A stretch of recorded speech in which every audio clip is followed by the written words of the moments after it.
dari Forum Wacana Universitas Indonesia, Wajul Rahman Effendi, dan teman-teman yang lain.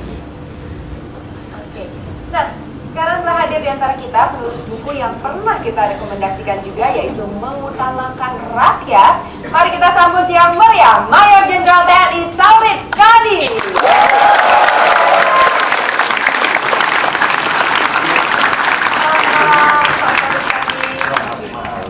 Boleh kami tahu kenapa Bapak memilih untuk menulis Mengutamakan Rakyat? Ya, karena pemilik negara adalah rakyat selama ini terabaikan. Maka ke depan rakyat harus diutamakan. Maka judul buku Mengutamakan Rakyat.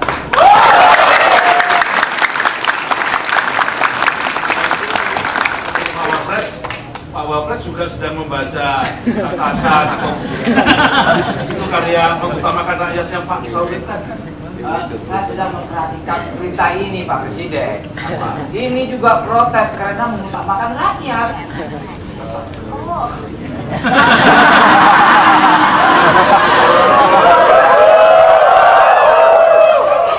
Nah, ini diprotes karena cuma memperhatikan kalangan menengah atas, tidak mengutamakan rakyat kecil, Pak Presiden. Maksudnya? Dependi yang diperhatikan itu cuma ukuran M dan L.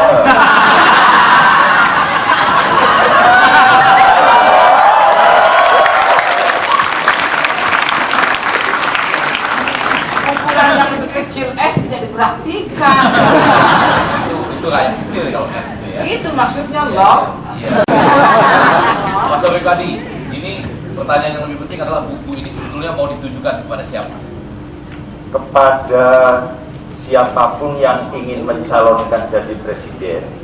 Karena sudah tahu bahwa negara terpuruk, maka sebelum mencalonkan harus menyiapkan dulu solusi apa yang akan digunakan untuk menghentikan keterpurukan. Dan itu haruslah tertulis sehingga nantinya menteri bisa menjabarkan sesuai bidangnya masing-masing dan rakyat punya rujukan untuk menagih kalau presiden ingkar janji.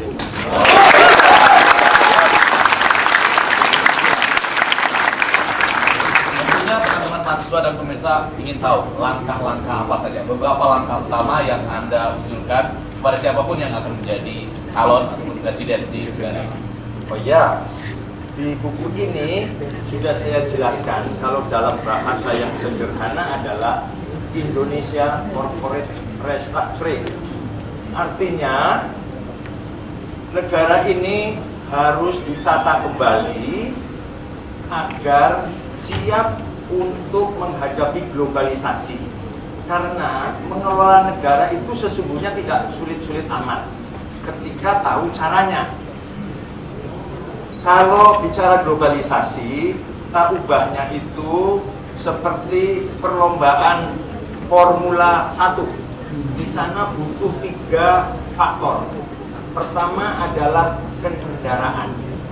Kendaraan adalah sistem kenegaraan. Sistem kenegaraan kita semerawutnya luar biasa. Yang kedua adalah supir. Supirnya tidak boleh kelas supir angkot, harus kelas yang mendunia seperti Schumacher umpamanya.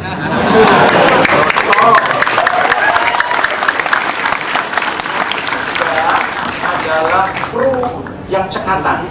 Ini adalah kabinet dan pembantu-pembantu presiden lainnya. Rakyat tak lain tak bukan adalah penumpang. Itu banyak negara yang penduduknya sampai 1,5 miliar seperti RRT. Ketika kendaraan dan supirnya serta krunya bagus, 1,5 miliar juga makan semua, juga berpendidikan semua, kesehatan juga diurus negara, dan tidak ribut soal kenaikan BBM.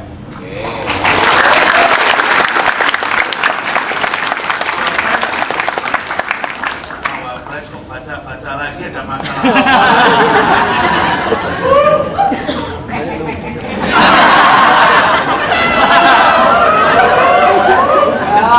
Ini Pak, soal tema tetap bersalah.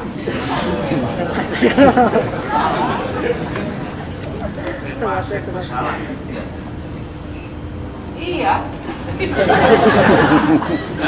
Tujuannya mengutamakan rakyat. Oh, dengan membaca ini tidak hanya pengetahuan betapa mudahnya mengatur negara, tetapi akan menimbulkan keyakinan sekaligus harapan bahwa republik ini akan bisa berhenti dari keterpurukan. Karenanya maka yang terpenting adalah bagaimana ke depan ini kita mencari pemimpin yang satu, punya solusi untuk menghentikan keterpurukan. Yang kedua, punya paradigma baru untuk mengubah sistem kenegaraan. Yang ketiga adalah yang berani, termasuk berani menyiapkan satu peluru untuk menembak kepalanya sendiri kalau ia korupsi.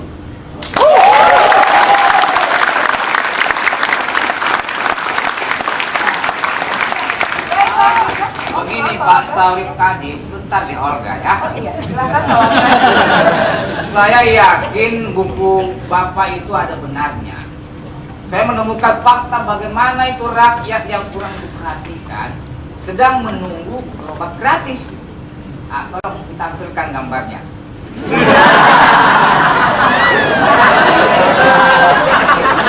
Coba bayangkan, nenek ini menunggu untuk berobat gratis sampai tua begini.